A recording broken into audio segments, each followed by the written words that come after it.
15-ամյա Նարեն առաջինն է, ում այսօր բարեգործական ծրագրի շրջանակներում վիրահատեց Յարոսլավլի մարզային կլինիկական հիվանդանոցի պրոֆեսոր Վլադիմիր Կազլովը։ Աղջիկը գթի հետ կապված լուրջ խնդիրներ ունի 3 տարեկան հասակից։ У нее имеется посттравматическая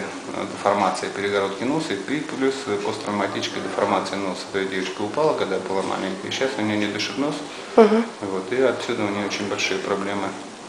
со сном, дыханием, голова болит. Այս օրերին Երևանում ընթացող մանկապատանեկան ֆիլմերի 7-րդ միջազգային փառատոնի շրջանակներում Ռուսաստանի վաստակավոր բժիշկը նախատեսել է անվճար 6 վիրահատություն։ Բարեգործական հիմունքներով ինքը կատարել է վիրահատությունները, այսօր 4, վաղը 2, ընդհանրապես 6, բայց էլի երեխաներ են գալու նաև բարդ դեպքերը մենք քննարկելու ենք, ինքը նաև կոնսուլտացիաներ անելու։ Բոլոր 6 երեխաներն էլ անապահով ընտանիքներից են, նրանց շարքում կան նաև մանկատան երեխաներ։ Такие операции здесь делаются, вот, но всегда хирурги хотят видеть новую технику,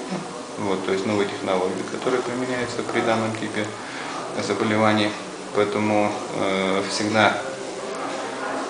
самый оптимальный способ обучения – это обмен знаниями. Նախատեսված վիրահատությունների ընթացքին այսօր հետևում էին բազմաթիվ հայ բժիշկներ։ Ծրագիրն իրականացվում է Արաբկիր բժշկական համալիր երեխաների և դեռահասների առողջության ինստիտուտի հետ համատեղ։ Լուսինա Դեմիրճյան, IPV